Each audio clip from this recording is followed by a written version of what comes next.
Peach, went Zelda at like how many people entered that? Like 40, 50, maybe 60. Something like that. Something like that. Gets to winners finals with Zelda. It was 2014. It was a different time. You don't see that nowadays. This was like right after Mango got sponsored by Cloud9.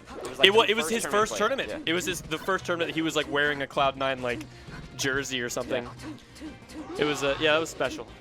It was a special time. It was an exciting time. People were getting sponsored by like major organizations. The documentary had just come out. Yeah. And you really felt like, holy moly, Melee might become something. Yeah, you really felt it. Like, Big House 4 shocked the world like a month or two like after that tournament. Yeah. You know. I'm pretty sure, I'm trying to remember, I think that the doc was actually first shown. Its initial showing was at the Big House 4. No. Wrong. Yeah. It might have been Big House 3. It may have been Big House 3 because I know at Big House 4, it was Zoo released is the like the parody of the Chainsmokers. It was like first let me play a friendly, you know.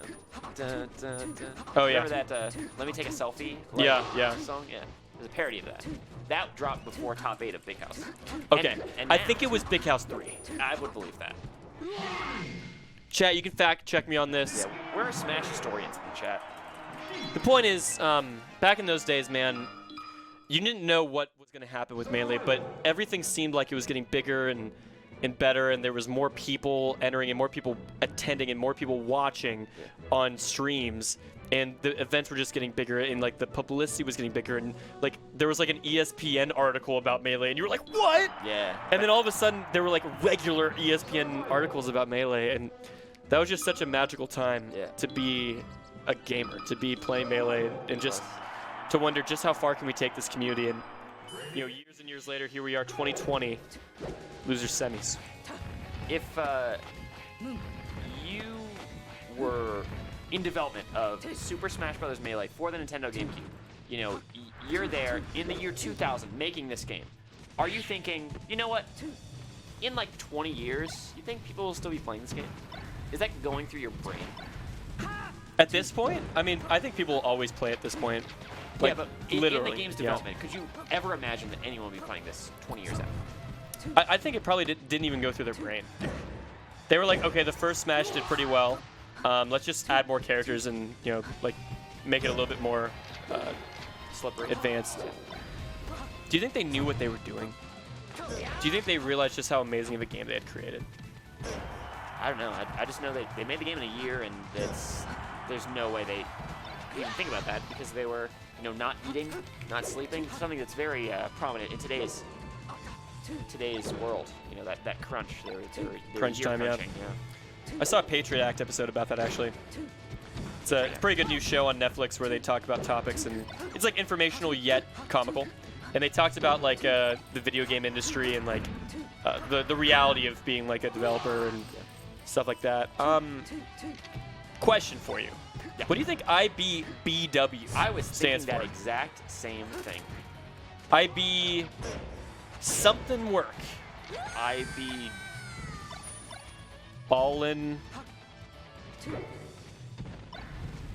on Wednesday, said our producer. The shape of Melee in 2013. Yeah, that was a special Shape. tournament. Oh my goodness. I wish I would have went to that. I went to Shape, I think 5. When was that? It was the week before Big House. Did you go to the one that Mango and Armado were at? Yeah, that's what I went to. Special. So you saw like the Randall up smash live. Oh, when you watch highlights of it, I'm like right behind Mango in like the crowd shot. Really? It's just like how at the Skatar video, you're right behind it. Yeah. BBMD, I'm right in the background of top 8 of Skatar 3. Hell yeah. Only old schoolers know this. Yeah. A bunch of people in chat watching have no idea what Skatar 3 is. No. They're like, what is a Skatar? Skatar 3 was like one of the sickest tournaments of all time. Yeah. First tournament that's... Carrie, you did know that. Beach King beat Armado. Tuesday, what's up, bro? Thanks for tuning into the stream. How are you?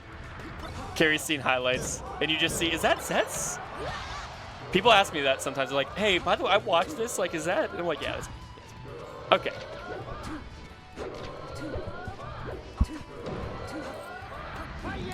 Spy trying to get this. Yeah.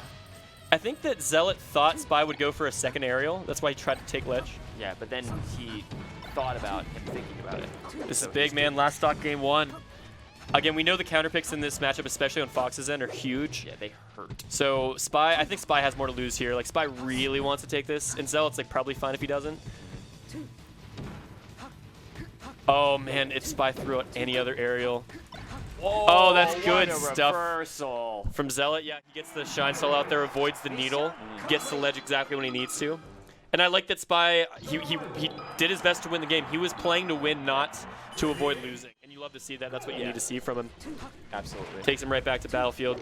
Interesting. It was a good play by him, but an even better defensive decision by Zealot in that spot. Yeah. Yeah, I almost forgot that Cal 4-stock Drew to end winners semis, or winners finals, excuse me. I think I blacked it out. Yeah, I don't know how to feel about it, honestly. I love that delay from Spy. Wait and give Zealot just enough time to think he can leave a shield. And that time Zealot going onto stage instead of aiming for ledge. So I know regardless of who wins this set, Drew is pissed.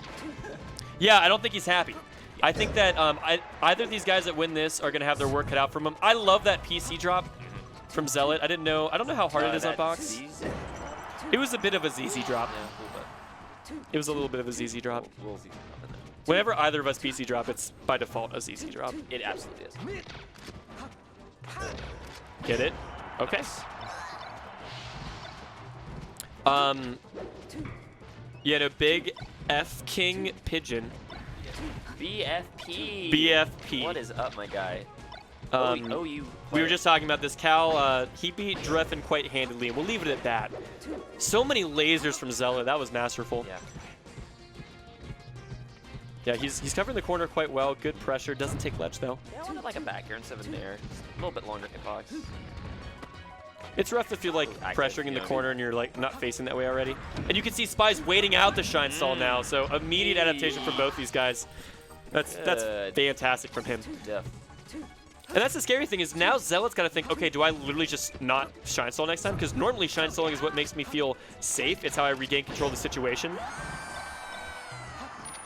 In this game, every time Zealot loses a stock, he immediately gets an up throw up air from the top platform to even it up without taking a percent. Yeah. I mean, Fox privilege, baby. Yeah, as Carrie pointed out, Zealot is on the box. So we're seeing what is possible. It's the future. In the future, Melee will be played on fight sticks, actually. That's the dream. That'd be cool. Nice double shine in the corner, takes ledge. Good DI, and again, Zealot knows exactly when he's lost the combo, and he gets the gun out. Get a little bit of extra percent, maintain center stage. It's a masterclass, really. Whoa! Whoa, that's a port thing, isn't it? That's got to be a port thing. No. That was. What did Spy try to get? Was it a Phantom? It was dash tech. PC drop. The ZZ drop.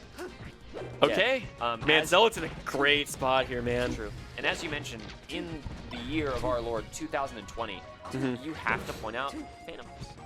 Yeah, I just said this. Phantom Tuesday, if you're still here, you'll appreciate this. I think no Melee commentator is capable of noticing a Phantom, yet not acknowledging it on the mic. Like, you have to talk about it if you see it. It's basically like the de facto rule in the state of Melee commentary. Zealot, is he going to do this?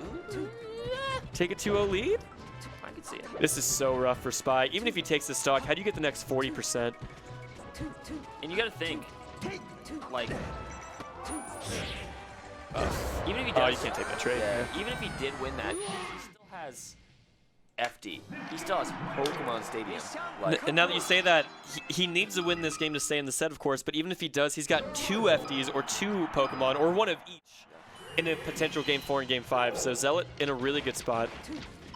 And honestly, I wouldn't be too disappointed. I mean, I'm a fan of both these guys. I'm friends with them both. I team with them both quite often.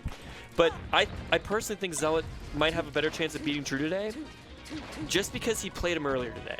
And I feel like you kind of need to like warm up to Drew's style a little bit. maybe. I mean, Cal didn't play Drew today. He didn't, but I mean, the way he was playing, he almost made it look like he didn't really need to. True. I mean, he's beaten Dreffen before plenty of times. Oh my gosh, that's another quick stock. And this might be it for Spy. He might be taking home 4th place if he can't turn it up right now. Sometimes Zealot has this, you hate to see that. You really hate to see that. Yeah, and Spy is just like, you know what? Concedes. GG's. He's saying. The 2 FD games? Nah. Yeah. That is. That's not how you want the set to end. It's not. Not at all. But all that means is that we get